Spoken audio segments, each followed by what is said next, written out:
Hey y'all, IrixGuy here. Welcome back to another live show. And this is IrixGuy's live show, episode number 114. That's right, we've had 114 live shows. And, just starting to better perfect the audio, the video, this new equipment, this ATEM Mini Pro, Rodecaster Pro. You can find it all on my website. I've got exhaustive tutorials explaining how I set it all up. This stuff is a game changer because I can walk into the studio, I can turn on my lighting using voice controls with that A-word device. I'm not going to say it because you may have one that may wake up your devices. But I can do that, and I can rock and roll. And I've got my backdrop here. Today I'm in British Columbia at Alta Lake. Very cool lake. You can see the Whistler and Blackham Mountains in the background. And it's just a really, it's a really cool area. British Columbia is one of my favorite mountain places.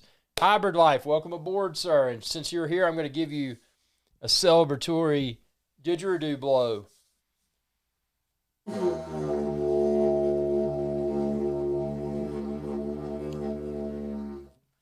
And that, my friends, is the sound of the super chat.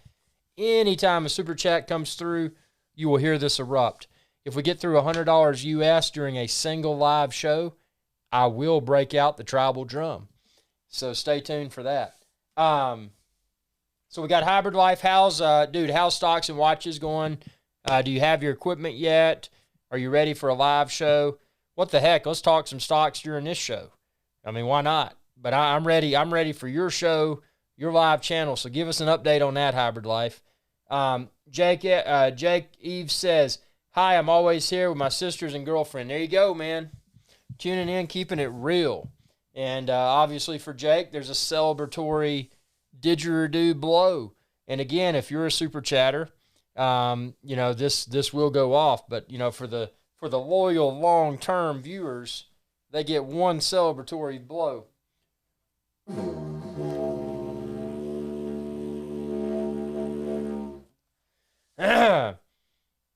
As usual, I got my sore throat. I'm battling this sore throat. I don't have a cough, so hopefully I don't have the pandemic, but, I'm not going to let this sore throat get me down. I got my mystery beverage right here, so hopefully that'll coat the throat. And, again, I'm not a doctor. I'm not a lawyer. I'm not a politician, but maybe this mystery beverage may help with my sore throat. Who knows? Who knows? But when I'm out doing essential business, I always have a mask on, to respect the health of others, and that's super important. Hybrid Life says, thank you, brother. I appreciate it. Hey, thank you, man. Hybrid Life says he's been extremely busy lately. Glad to be back. I'm glad to have you back, and I'm looking forward again to the Stocks and Watches live show. That's going to be super cool. We'll be able to talk about that.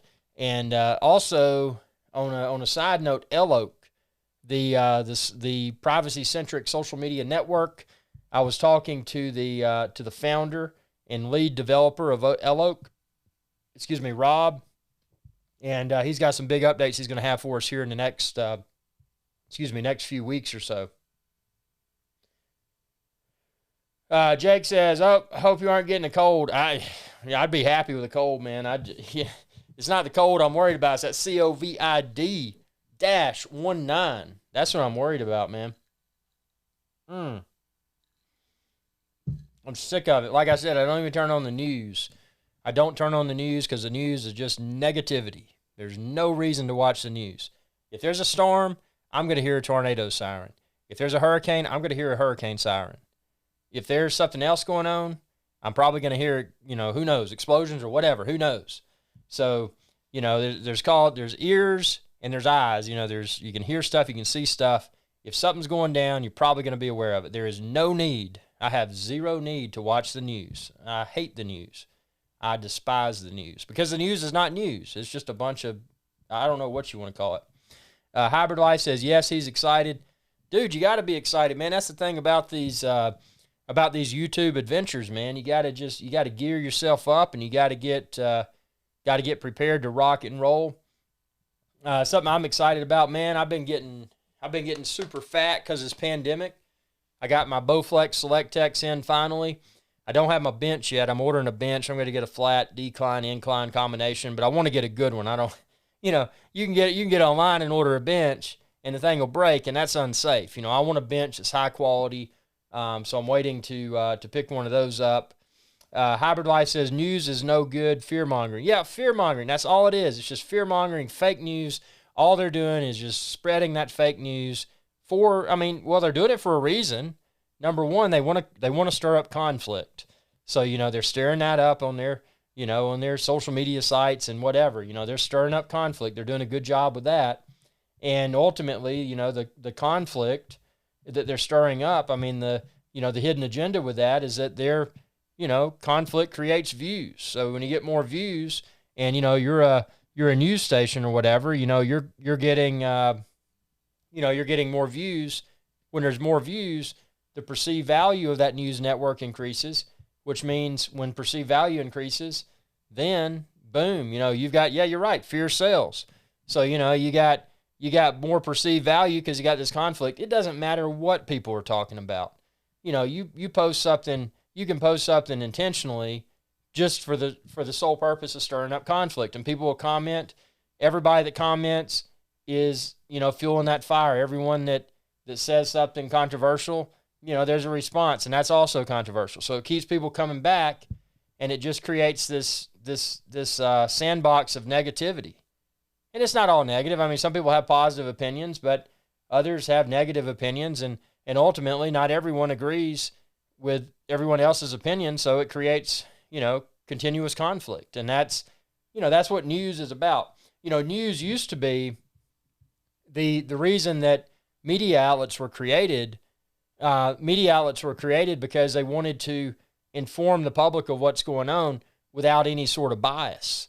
But, what the media has evolved into is just it's a forum for selling ads. That's all it is. So, instead of sharing news, they're like, okay, what can we post today that's going to stir conflict? Post something political. Political rules the media outlets. Politics, that's number one, because people, there's two sides of the fence, if not more. So, politics are always going to stir up conflict.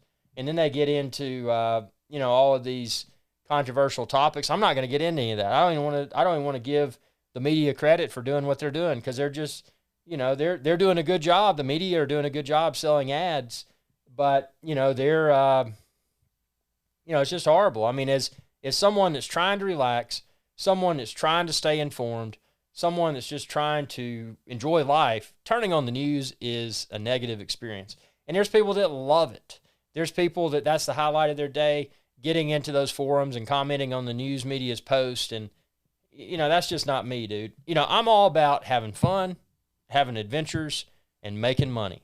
I could care less about current events. I want the factual information. And ultimately, the only way I'm going to obtain factual information is to find it myself. And I'm not going to find that on the news. The news is not a source for information. The news is a source for selling advertisements and conflict. Hybrid Life says, do you know or have an idea of when the new MacBook comes out you were talking to me about? Well, seen a lot of posts about it, and there's scattered opinions. So the consensus opinion is that we probably won't see any of the new ARM-based Macs, whether that's the laptop, the iMac, or maybe both. We probably won't see that until at least Q4 of 2020. More than likely, it's going to be 2021 before we start to see the ARM-based Macs. And for everyone tuning in, ARM Macs, ARM, that's Apple's processor. So at a high level, and I'm not going to become overly technical with this, but Apple in the day used what was called a PowerPC processor. So this was way back when. And then Apple switched to Intel. And Apple's been using Intel for many years. Intel are the same, the i7, the i5, the i9, and the Xeons and all that. Those are the same types of chips that you'll find in PCs as well. But of course, Apple classes it up, and they use their excellent design abilities and put it in a very attractive laptop like I'm using now, MacBook Pro or a desktop, an iMac, and then for the high-end market, they're using primarily Xeons, but your Mac Pro. So, strong evidence suggests it'll probably be early 2021 when we start to see Apple unveiling the first ARM computers. And the first ARM computers will probably be, at least what I've found in my deep dive research on forums, will probably be the laptops first. So I don't think we're going to see Apple test the waters with ARM with their high-end servers. I mean, high-end desktops, rather, like the Mac Pro or the iMac Pro. I think we're going to see laptops, and then after the laptops, or possibly at the same time, we'll see their iMac. And the iMac I'll be interested in, because right now I'm running the MacBook Pro, current model, 16-inch i9, 8-core, 32 gigs of RAM, 1 terabyte not hard drive, but 1 terabyte flash drive. So this computer, my goal with this laptop is to get a few years of use out of it. And again, you can get a Mac and probably get more years of use, but for me, the sweet spot with trading up is usually anywhere from a year and a half to maybe 2.5 years. So I don't want to become too obsolete with the tech, but probably what I'll end up doing with the Hybrid Light says, interesting, just because I want a new laptop, probably just get the latest MacBook right now. Yeah, I mean, that's the thing. I mean, I would, here's the thing. When Apple makes the cut to ARM, if it is 21, hey, maybe it's not the first quarter of 2021, but, maybe it's later in 2021. When Apple makes the cut from Intel to ARM, it's not going to be a hard cut. It's not going to be a fast cut. So, in other words, the reason I'm saying this is that if you got a laptop now that's Intel and you plan to use it for a few years, you'll probably be pretty safe. Now, keep in mind that, Apple will be phasing out Intel. Once ARM becomes prevalent, once Apple has upgraded all of their product line, that being laptop, desktop, and then their high-end Mac, Mac Pros, when they've updated all of that to ARM, at that point, they'll probably start to communicate a hard cut, and they'll, like they did when they migrated from PowerPC, and this was a while ago. I'm an older dude. I'm almost 40 years old. I'm old. I got gray hair. I'm fat. I got, I'm getting fat, man. But, yeah, back in the day when they cut from PowerPC, and I used the PowerPC Macs. I've been using Macs since Apple released the first version of Mac OS X. And I didn't like Macs prior to Mac OS X because the Mac OS prior to Mac OS X was very GUI. It was point and click. You didn't have the luxury of a command line. I'm a nerd, dude. I want a command line. I want to be able to go in and script stuff. I want to be able to go in and further customize. I don't want to be limited to interactions by way of an icon, a graphical user interface. For that reason, I didn't make the cut to Apple until they released Mac OS X, which Mac OS X, it looks pretty on the desktop. You go to an Apple store, oh man, those icons look nice, those monitors are nice, the screen looks nice, photos and videos look wonderful on them. The reality is that, yes, they've done a great job with their graphical user interface, their GUI, the Mac OS X desktop. But the reality is that underneath, you've got Unix under the hood. A very hardcore operating system that doesn't crash, that doesn't have the security flaws of Windows operating system. Really solid. So, when Mac OS X came out, I made a hard cut. I was running Sun Spark Station computers, running Solaris. I was running Silicon Graphics computers, running IrixGuy's, which is a commercial version of Unix.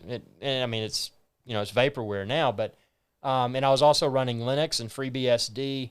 I was a hardcore nerd. I wanted the best, best computing experience. Now, obviously, the Sun and the Silicon Graphics computers, they ran their own hardware. But when I was running Linux and FreeBSD, I was running that on x86 hardware. So the same type of hardware that Windows would run on top of. And at the time, you had Windows. I think it was Windows 95 when Linux first came out. And but I've been using building computers since the MS-DOS days. MS-DOS was the command line operating system that Windows 3.1 and later Windows 3.11, Windows for workgroups, or we used to call it Windows for woodchucks, just to be goofy, when that came out. So, for me to say that that I love the Mac. I mean, obviously I've abandoned building my own computers because I've switched to Mac, and, Mac OS. Yeah, with a Mac, you're paying more for the hardware, but Apple does a really good job designing it. Now, I mean, granted, you're paying a lot more for the hardware if you go Mac than you are building a PC or buying a PC off the shelf, but you don't have that virus. You don't have Windows on your computer, man. You got Mac OS, and for me, it's worth it. I mean, I plan to use these Macs for a few years. They're business tools for me. So, I upgrade when it's appropriate. And oh, Reginald, sorry, but my Mac has crashed too many times. Oh, man, your Mac has crashed. Yeah, dude, you've got a problem, man. I don't know how a Mac's crashed. The worst thing I've encountered with a Mac is the little basketball, the little spinning, it's like rainbow colored, it spins around. If I'm loading, I think I use, and I haven't encountered it recently, but in the past, many years ago, the earlier versions of Final Cut Pro 10, I would get what they call the spinning basketball or the spinning volleyball. But that's the closest to a semi-crash that I've encountered. Give me a Windows machine. That thing will blue screen of death on me a few times a day. Windows doesn't like me. It must know I'm a Unix and Mac kind of guy. Hybrid Life says 40 is still extremely young. You should have another 30 years of prime if you take care of yourself. Dude, I'm taking care of myself. I got premium rum. I do the gym. I do hardcore backpacking. And as soon as this pandemic clears up, I'm going to be back in the Virgin Islands cruising around on a boat. So, that's my goal. You can sit and waste your life away, or you can get out and, hustle, have fun, make money, explore, be part of adventures, create your own adventures, share those adventures with others. That's the goal. 40 is old, you start to see the gray haired stuff and you start getting fat, and it's just like, dude, you can't, there's no cure for getting old. So you just gotta program yourself to say you're not getting old and just go out and hustle and be busy, That's what I do. But yeah, back to the Mac thing. Honestly, dude, I wouldn't hesitate right now, because here's the thing. This cut to ARM, Apple's cut to ARM, is not going to be a sudden process. If anything, hey, and you got to look at it from this perspective too. Let's say hypothetically in Q1 of 2021 they released the first ARM laptop, and what if it's poorly perceived? Well, the cut may slow down significantly. Or if it's poorly perceived, hey, what if the cut doesn't even happen and they stay with Intel? I think they're going to cut over. I don't think they're going to stick with Intel. And one of the biggest things about, don't let the pandemic stop you, no doubt, man. Get after it and grind hard. Always grinding, always hustling. But yeah, the thing is with that, one of the biggest selling points for ARM for me, it's a more, it's the thermals are better, because I will tell you, this laptop I've got right here, this is one of the top of the line, current model MacBook Pro 16 inches. I didn't get it fully loaded with the excessive amount of disk space that jacks the price up through the roof. But, yeah, this thing is powerful, but because of the nature of Intel processors, when you put this thing on your lap, if I'm just sitting there exporting videos through compressor when I'm in bed watching TV, this thing gets hot, man. The bottom of it gets hot. One of the big advantages that ARM will usher in is the ability to have fast processing, but not have as many thermal issues as you have with Intel processors. Now, with that being said, it's pretty incredible what Apple's been able to accomplish with such a small, thin form factor such as this MacBook Pro, and throw an i9 in it. It's an 8-core processor, man. And to think I've got that in something so thin and I can just throw in a backpack, it's incredible. Hybrid Life says, any updates on the A4? Yeah, actually, the Audi A4, great vehicle. I'll provide candid feedback. I'm not sponsored by Audi. I can tell you what I think. So it is, I like it. Now, I'm going to tell you, since I switched from the A3 to the A4, there's pros and cons to both. Okay, the A3, I got a little bit better gas mileage. The A3, I got, because of the shorter wheelbase, you felt, when you're doing corners and stuff like that, you felt like it was more, you were more connected with the vehicle. So, for aggressive handling and this, that, and the other, the A3 is still the king, and that's just part of the, the vehicle. But now as far as comfort and leg room and space in general, and the back seats in the A4 let down, I mean, there's plenty of travel space, and there's plenty of room to have people in the back. When you put people in the back of the A3, even though it was doable, it wasn't optimal. The A4 has more room. The A4 also, especially the 2020, the way the vehicle looks, it's a lot more expensive looking vehicle. Granted, it's, price wise, there's not a big difference between an A3 and an A4, but as far as the, the look of it, it's a classier looking vehicle. The A3 is a more sports car looking vehicle. The interior of the A3, I liked how the screen that's, for Apple CarPlay and your infotainment, whatever you want to call it, I enjoyed how that would, go down when you turn the car off and come up when you got in the car. The A4 has the screen, and it's a bigger screen, but it has it awkwardly placed on the dash. It doesn't go down. It just sits there. It's like, it's almost like somebody got a tablet and said, woo, we're going to put a tablet on the dash. Let's put it on the dash. And they glued it on. That's exactly what it was like. But, with that being said, it's still nice. One thing I wish I had, because, I like to haggle and get my deals, and, I don't want all these bells and whistles that they sell you, they upsell you. I don't like being upsold. I will tell a salesman, hey, look, I'm a salesman too, and I will tell you what I don't want. I'll just be frank. This is what I want is, something base and something comfortable. And so I don't get all the options. So I don't have wireless Apple CarPlay. That's something I wish I had, was the wireless Apple CarPlay, because I've still got to stick in that lightning style cord.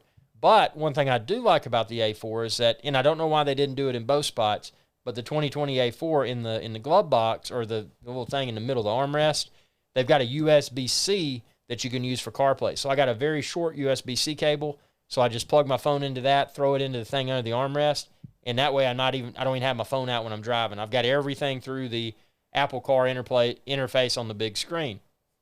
I like the big screen in the A4. My complaint with the big screen is that they no longer have what's called the MMI, the little control knob that I had with the A3.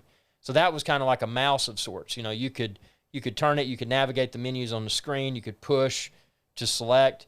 Now you've got to do the screen. You got to physically touch the screen. That's a problem when I'm driving down the road and I'm eating French fries. Because, you're eating French fries and you get mustard or you get ketchup and fry grease on your fingers, then you're touching that screen, then your screen looks all greasy. So I don't like that. It's Stingray Solutions, no tropical. Well, actually, it is kind of a tropical drink. I don't have all the sweet stuff in here, but I do have, it's just a little bit of cola and premium rum. Yeah, I've got a good cruisin' from St. Croix in here. So kind of tropical. I mean, it came from the USVI. But, I've had a sore throat, I tell you, and again, I'm not a doctor, I'm not a lawyer, I'm not a politician, but drinking this seems to soothe my throat, and that's good because I had a sore throat. I haven't had a cough, but, anything I can do that gives me peace of mind. Again, this is not medical advice, but it gives me peace of mind. But, Hybrid Life, I think the A4, I don't say I like it better. I like it a lot. As far as, I guess to summarize with the A4, I mean, it's more comfortable. In the A3, because I had the bottom of the barrel A3 base model, I didn't have the drive select modes. All I could do with the A3 is kick it into sport with the little stick thing, and that was fine. But on the A4, I've got, kick it into sport on the little stick thing, but then in the dash, I've got the drive modes. I've got comfort, I've got dynamic, I've got comfort, dynamic, auto, and then there's like a custom or something. I just keep it in auto unless I want to go into dynamic. And that thing will get up and go, man. You put it in dynamic. I mean, even though it's just the base model, man, I mean, you get up, you have all these cars come up. I had and I drive responsibly, but it was a Hellcat. It's like 1,000 horsepower car or whatever. That thing pulled up beside me, and he was revving the engine or whatever. And surprisingly, it was amazing how how the A4 held up against that 1,000 whatever horsepower Hellcat. I mean, that was pretty funny. But yeah, I mean, it's a good vehicle. I mean, I would definitely, if after intense haggling and getting a deal that I felt I was comfortable with, I would definitely do it again. I have no regrets, and I will. That's a vehicle brand that I'm very happy with, because I get the performance, I get the fuel economy, and again, I can service it anywhere you can service a Volkswagen, and that's the good thing about it, because you get some of these, let's just call them luxury car brands or whatever, and you can only, if you don't service them at that brand's dealership, they ding you and this, that, and the other. But a Volkswagen mechanic, and I was very clear about this, a Volkswagen mechanic is a Volkswagen mechanic. So as long as I'm getting that thing serviced by a Volkswagen mechanic, I can go to the cheap place and not go to the dealership. Because anytime you go to the dealership, you're paying the premium, because you're in a luxury car dealership. You got to pay this much more for an oil change or this much more for a service. I don't want to do that. I'm cheap. I want a good, nice looking vehicle that's reliable, but I don't want to pay all that stuff. I mean, if you're going to sell me a vehicle, I'm going to tell you up front, how cheap I am, and if you don't want to sell that vehicle to me, that's fine. You can find another buyer. But, if I'm going to buy that vehicle, I want what I want. A Hybrid Life says, glad you're not against eating in your car. Actually, I am. Eating in the car is something I don't do a lot, because I don't like all those crumbs down beside the seat that you can't get out with a vacuum. That's just, I'm not a fan of that. But, sometimes you just, you're going on a road trip or something and you want some French fries or you want some cheese sticks. I won't eat a taco going down the road, because that, lettuce and all that stuff falls off. But, there's certain things that I'll eat going down the road. I don't like a biscuit, because biscuit will crumble. If I'm driving down the road eating a burger, I'm going to order the burger where, I don't want lettuce, I don't want onions, I just want mustard, ketchup, mayonnaise, and pickles. And then that way I can wrap it up really well and better prevent those particles from falling off in the side of the seats. And, I don't like, if you get a hamburger, getting those sesame seeds on the bun, because those sesame seeds will fall off and create a mess. Hybrid Life says, dude, I loved your A3. It was so nice, especially with the cappuccino seats. It was super nice. And those cappuccino seats with the blue set it off. One of the things, there's a few subtle things between the A3 and the A4 you may not notice. The A3 I had, when you let the sunroof up, it kind of went back and looked like some sort of sadistic-looking wing on the top of it. And that was cool. Now, the A4, the sunroof just goes back. You're driving past a car, you don't know if that sunroof's open or what. But on the A3, it popped up. It looked really aggressive. One of the things about the A4 that's nice, and again, I just got the base model. I had the base model A3 and the base model A4. But one of the things about the A4 that's nice is you just keep your key in the pocket just like you did with the A3, and you can lock and unlock the door. Unlike the A3, on the A4, you can touch the back doors and unlock with the key in your pocket. On the A3, if you were going to touch the door to unlock and get in the back seat, you would have to touch the front door, because the two back doors weren't touch sensitive, at least on the poor man's base model A3 model that I had. So, I mean, truth is, these vehicles, the thing I like about the Audi, here's the thing, it's Brad, hey man, here's a celebratory didgeridoo for Brad.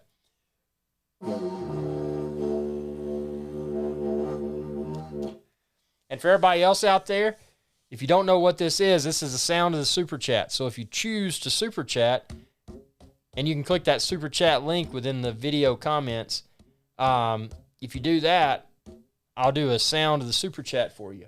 And if we get through $100 US of Super Chat during any live show, I will then break out the tribal drum. So far, I've only done that once. So, yeah, man. I mean, it's just, I don't know. Audi does a good job, because, they're a step up as far as features and performance are concerned from Volkswagen. also a step up in quality, because most, and correct me if I'm wrong, but I think most, if not all, of the Audis are probably pretty much completely assembled in Europe. So, you've got that quality. You've got, they're a German automobile manufacturer. You get these automobile manufacturers, you ship them to different countries. Those different countries didn't grow up assembling those vehicles. You can send an entire team to, and I don't want to give any country a bad reputation, but yeah, man, Tesla's has been a beast of a stock, dude.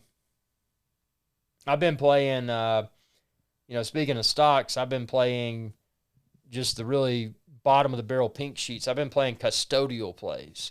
If you're not familiar with custodial plays, also commonly referred to as shell plays. So when you're bottom fishing, when you're looking for just the scammiest of the scammy stocks, and you're looking for stocks that are, let's just say they're abandoned. Why are they abandoned? Well, maybe the owner of the stock died. So, they've still got the stock. The stock can still be traded, but obviously there's next to no business activity, if any business activity, because the owner passed away. So you may have an otherwise clean shell that's just kind of become inactive. So often what you'll see with those types of plays, you'll see someone that's referred to commonly as a custodian. So this person may come in and try to acquire ownership of that ticker symbol. So, they may not have business interest themselves in using that shell to perform whatever kind of business, but often what they'll do is come in, take over, update all the filings, make sure that everything is current, just be as transparent as possible, and, make that shell look good again. And then often what they'll do is they'll take that shell, after they've made everything current and cleaned it up, they'll often take that shell and find a company that's wanting to go public by way of what's referred to as a reverse merger. And again, this is not financial advice. This is for education. This is for entertainment purposes only. I'm just sharing this just to have a good time, be goofy. But yeah, what often happens with a reverse merger is that the custodian will often approach, companies that are wanting to go public. And reverse merging is a less traditional way of going public. So, for example, if there's a privately held company and they want to go public, meaning that they want people to be able to buy and sell their stock, one way that they might be able to do that without going the more expensive and more traditional route is to do what's called reverse merge. So, for example, insert, fictitious ticker symbol XYZ. XYZ ticker symbol may have been a paper products company. They made toilet paper, but the owner passed away and they're not making any toilet paper anymore. They've been inactive for 5 years, but the ticker still exists. So if people wanted to buy it, they could. So often what'll happen is that those types of ticker symbols, a custodian may find it. But if there's investors that speculatively dump, hypothetically, X number of dollars into that ticker symbol while it was, excuse me, I got the hiccups. See, I usually don't drink carbonated. But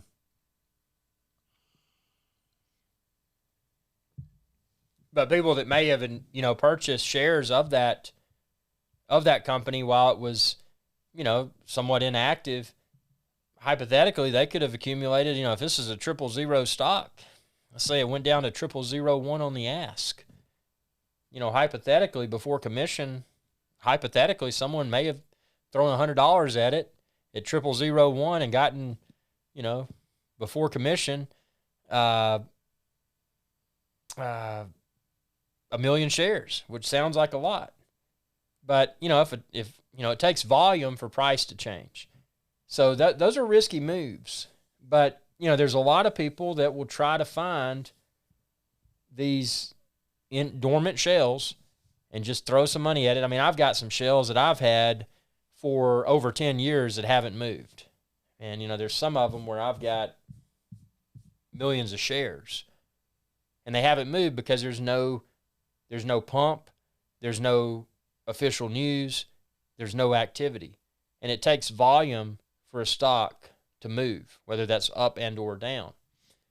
But in the scenario where a custodian comes in, if there's people that were just speculatively sitting on however many shares, and then a custodian comes in, and then they pick up that ticker symbol, and then they find a company that wants to reverse merge, that ticker symbol can potentially go from 0001 to the sky's the limit. Some of those go from 000s all the way to 30, 40 cents. I mean, there's an insane amount of opportunity. Again, it's gambling, and there's tons of tickers out there. You know, there's no way to intelligently predict what might happen. And even if something seems to be imminent, things can always change. There's so many layers of scams linked to these penny stocks. So, you know, you're probably going to lose it all. And that's the expectation I have with every penny stock. Big board stocks are typically less risky because with big boards, there's often a lot more transparency. So all of these under the table pump and dump type scams, they're less common. But I mean, it's a mean, nasty, and vicious world. I mean, with penny stocks, for example, I mean, there's unethical traders. I mean, think about it. I mean, you know your financial well-being. There's people of all different, economic levels. So, GO1, welcome aboard, dude. Welcome aboard. But there's people of all different economic levels. So take somebody hypothetically that's been a stock trader for many years, someone hypothetically that's made, let's just throw a number out there, $4 million trading stocks. So, they're sitting pretty. They got $4 million. So for that person with $4 million to speculate with, let's say 10 or 20 grand, that's not a large chunk of money for them. Whereas most traders to speculate with that would be unheard of. Most traders may say, I may throw $25 at that. But, you get what's a big fish speculating. They're in their mind, they're riding freebies. They've traded for many years and they've gotten lucky and they're up $4 million or whatever. So for them to take, say, $10,000, $20,000 and to dump into a shell, a clean shell with good share structure that's been stagnant for a year and a half. I mean, this is all hypothetical. The traders see that volume and, whoa, what's brewing here? Something must be happening. There was $20,000 dollar volume that just slapped the ask. The ask is the side of the stock price that one would expect to acquire additional shares at. So then the unethical traders, they could say, oh, well, that's this, that's that. That's when all the storytelling comes out of the cracks. It's like, oh, well, those, that massive accumulation on that, on whatever date must have been linked to this, this, and that. Oh, see this news from a year and a half ago? That must be about to happen. Why would there be buying activity? And the reality is that you've got one trader or maybe a group of traders. That's just one guy. What if he's got a friend that's a speculator and has made 10, 20 million? That other larger fish may dump 40, 50 grand into this and not care. So, they create the false perception of buying interest. Whereas in reality, it could just be, one wealthy trader, a group of semi-wealthy traders, or a group of very wealthy traders, and just compound all their resources into really making a stock appear to be igniting. And the problem is that people follow, Tesla, you said 5-for-1 split, and Apple just did a split as well. Splits are kind of cool. If traditionally, and again, all my comments are for entertainment purposes only. They should not be considered a recommendation to buy or sell a security. But traditionally, I've fared very well with splits and, getting in before and then, in holding, buy and hold. I'm a penny stock trader now, so I'm more about the momentum and the in the moment type trades. But historically, I've done really well with buy and hold with getting in before a split. But and also IPOs. I've had some great success with IPOs. But yeah, the stock market's really an interesting thing, especially, what I encourage everyone to do if you're interested in it, and it's a form of entertainment. Start with the big boards. Start with the American Stock Exchange, NASDAQ, New York Stock Exchange. Start with the big boards. They're more transparent. Those are the stocks you're going to find on your big popular financial news networks. Those are the stocks that are typically going to be very transparent with their filings and their news, press releases and that sort of stuff. And if you really get a wild hair and want to gamble, take the knowledge learned and start speculating with penny stocks and expect to lose it all, because that's probably what's going to happen. But it's a fun journey, man. It always makes me feel like a detective. And yeah, man. I mean, there's so many things that you can do to be productive, have fun, and have the possibility. Again, nothing's guaranteed, but have the possibility of making some money. And that's the thing I've always for every trade, man. I've always said, okay, if this happens, then that. If this happens, then that, and obviously always reinvest a good chunk of it, but I set expectations for myself up front and say, well, if it does this, then I'm going to reward myself with whatever. It's a vacation or whatever. You got to have.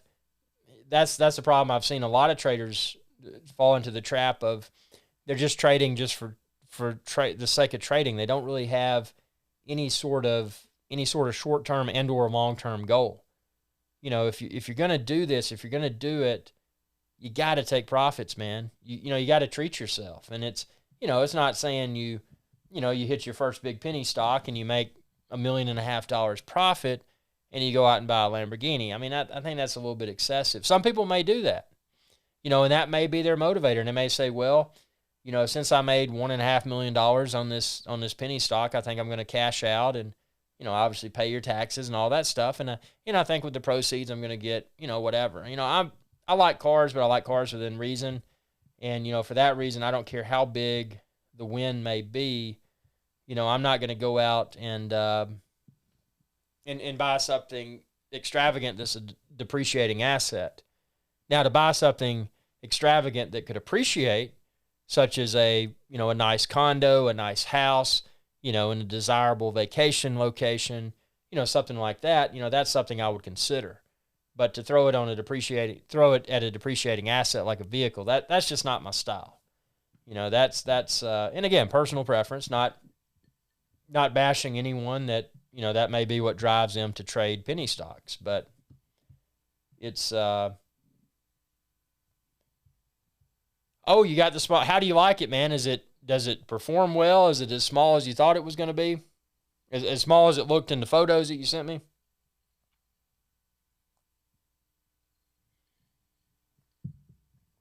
Man, my throat is killing me. Ugh. What's weird, though, is that usually a sore throat like this, you don't have... I've got a little bit of nasal congestion, but not a lot. But, heard a weird noise. That was weird. I'm just hoping this rum fixes my throat.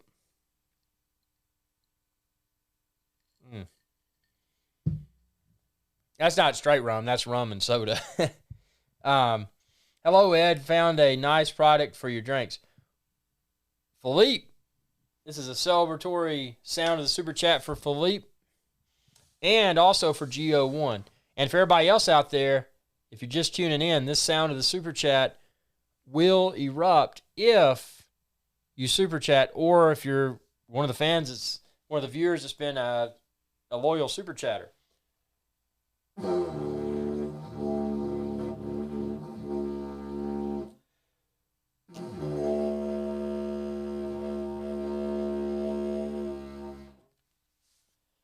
So, Philippe, what is this product for the drinks? Because I need to mix up my I'm just calling these my little pandemic drinks, because I drank them and it, again, I probably won't do anything but my assumption is that if I have, sore throat and it's a pandemic or whatever, it's in my throat, that maybe this will help. Probably won't. Again, this is not medical advice, but natural sugar. Yeah, man.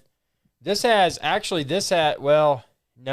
have natural sugar. It had cane sugar in the rum, but the Coca-Cola has ruined it because that's got, Coca-Cola does not have natural sugar.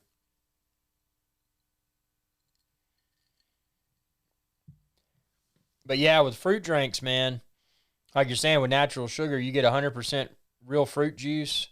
Check out the site above. Let me shoot me a link. Born 100 years too late. He is live again. He is live again. Yes, he is.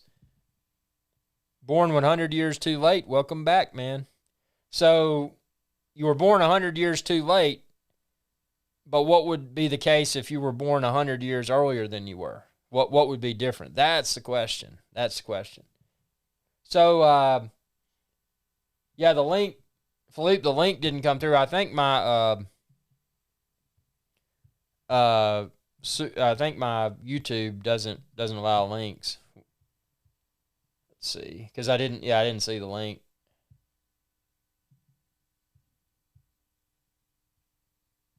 LOL, yeah, man. 100 years too late.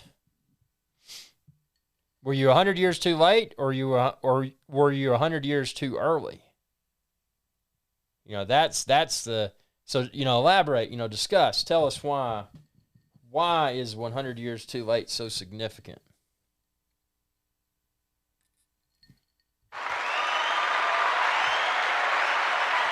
That is the question.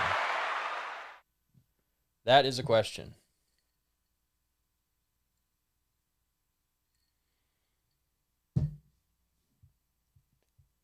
Okay, guys. We got to get these super chats coming in. I've got the big didgeridoo for the super chats. The sound of the super chat. Look at that. This thing just wants to make a sound.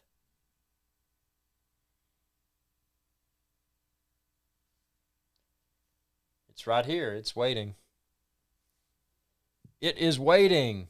Okay, so let's see. What else do we have? Let me pop open my important current events. I never watch the news. I hate the news. I hate the fake news. But let's see. And again, it looks like we're probably going to see. Oh, this is interesting. So Sony has apparently launched a new Imaging Edge webcam software that lets you use your Sony camera as a webcam. Huh. That's handy. And if you can do that, then you probably don't have to use the... Wow. It's amazing what you'll find. Oh, well, look at this. So it lets you use your camera as a webcam, but it doesn't support Mac OS. So what I have to do, buy Windows to use that? No, thank you. Okay, well, that's a disappointment. But if you use Windows, that could be cool. I use my ATEM Mini Pro, and then I've also got a less expensive device that I take in the field that'll convert the HDMI on the camera into a USB-C that'll go into my MacBook Pro. Let's see what else we got here on this. Let's see.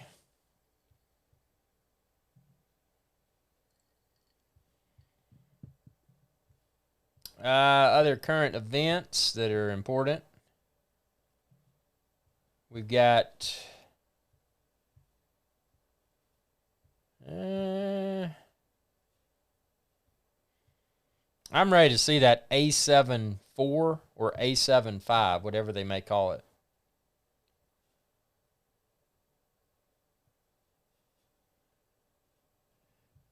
William says, do you have the link for Sony website? Just search for, it's not going to let me paste a link, but if you just search for Sony Imaging Edge webcam, it should take you there. Oh, and it does say, it says works for Windows devices but they hope it comes for OS 10 soon. So there's an expectation that it may come out for OS 10. That's kind of cool though, because if Sony would be kind enough to release that software for Mac, you just plug your Sony camera into your Mac by way of the little USB cable, micro USB or the USB-C, whatever you have on your Sony camera.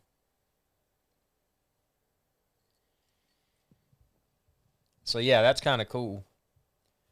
It's amazing what all this this pandemic has prompted as far as these companies that are creating more innovative video conferencing things. This has been, and I don't want to put the pandemic into make it be perceived as a positive event, but one of the positive things that's happened is that it has prompted a lot of companies to release a lot more live streaming gear, and that's one positive that's come from the pandemic. Again, not something that I'm saying is a good thing, but it's at least something positive you can pin on the pandemic.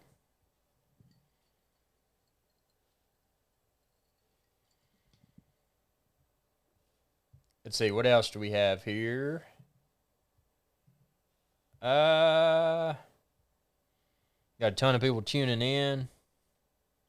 Ton of people. Again, just a reminder, this is the sound of the Super Chat. So if you choose to Super Chat, and you can do so by clicking that little Super Chat thing within the chat area, I will sound the sound of the Super Chat. Let's see, what else do we have? What else do we have going on? Obviously, home gym equipment, super important right now. If you're like me, you're getting fat. You want to do some cardio. I've really enjoyed, even though I'm still fat, I've really enjoyed the Schwinn IC4. It's been a great daily workout. And then also I just got, and I posted an unboxing video, the Bowflex Select Tech dumbbells, which are super nice because you can use those and work out.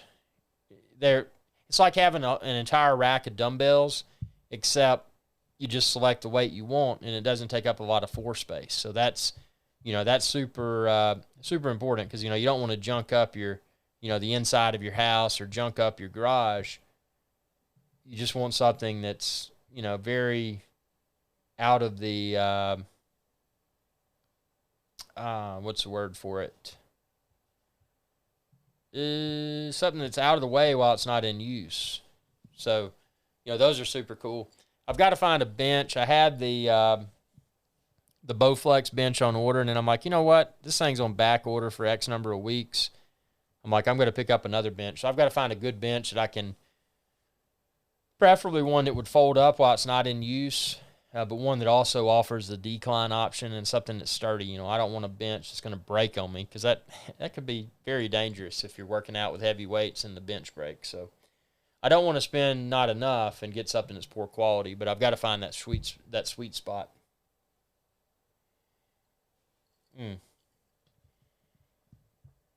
So yeah, we're just rocking and rolling with 2020. A lot of us would say we're ready for 2020 to be over, and I don't want to say that I'm ready for 2020 to be over. I'm just ready for the hot weather to be over. I'm ready for some backpacking weather. Get up in the Appalachian Mountains and film a bunch of YouTube videos in the Appalachian Mountains. So that's kind of my thing. Oh yeah, news. So I will be reviewing it within the next few days. But I picked up the Sigma. I've been using the Sony G Master 100 to 400 GM, which you have the option of using the teleconverters, and you can put a 2X in there and bump it up to 800 millimeter in full frame. And then if you flip it over to APS-C, you can even get more reach. But the thing with that lens, and I love the G Master lenses. Right now I'm using the 24 to 70 GM, and I also have the 16 to 35 GM for more wide type photos and videos. But I've got the Sigma 100 to 400 coming, and it's significant. The Sigma is significant because it's a little bit lighter. It has an optional tripod collar. so you don't have to have that thing sticking out. Like, well, you could take it off of the 100 to 400 GM, but the 100 to 400 GM was just so big and so heavy that it was a wonderful lens, don't get me wrong. But if you're backpacking, and, my intended use case for a 400 millimeter lens is to photograph and video bears.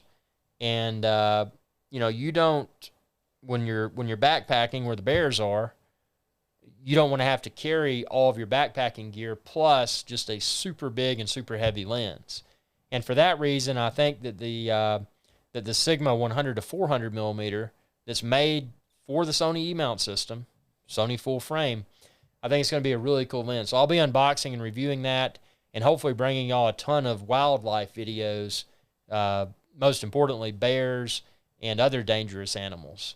So yeah, I'm looking forward to, and not all bears. I mean, bears can be dangerous. Any animal can be dangerous. But what I mean is I want to get like some bears and some cougars and that sort of stuff and get those videos up on the channel. So that's a big thing that's in progress. So I'll be unboxing, and then, the bear videos will come shortly thereafter. So that's going to be an exciting thing. I mean, there's a lot of things that can be both educational and entertaining during the pandemic. So, the pandemic's no fun, but there's opportunities for fun and education throughout the pandemic. You just got to find how to do it safely and avoid, I'm not going anywhere near a crowd, man. I got essential business. I'm getting in, I'm getting out. I'm not hanging around. I don't want to get sick, and I don't want to make anybody else sick. So it's just, I don't know. I'm ready for this to be over. I know we all are, but it'll go away. It'll go away eventually. It better go away. So, trying to see if there's anything else just crazy on here. Well, let's see. What do we have? I think that's about it for right now. So, I appreciate everyone tuning in, and we're going to be doing another live show here very soon. And I've got some really, let's see what I have. Trying to find, oh, there it is. Okay, there's that. Yeah, I've got some really cool stuff coming soon. And I'm not going to spoil all the surprises because I like to keep, part of the cool thing about YouTube is that part of it you can, build that suspense. So, building the suspense is something that I'm always excited to do. So I've got some stuff coming that I'll just keep a secret, and then y'all be excited hopefully when it hits the channel. So appreciate everyone tuning in. And again, it's been a fun live show, and we'll be doing another one soon. And I want to do a live show soon and have a bunch of guests face on video on Skype, or you can call in on the phone.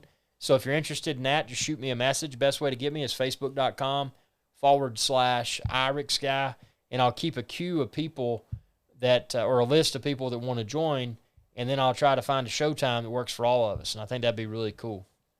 So without further ado, let's go ahead and say goodbye. Thanks for your viewership, and y'all have a good day. Hey y'all, IrixGuy here. If you enjoyed this video, please be sure to subscribe, like, and share. It's viewers like you that enable my channel to continue to grow. Thank you.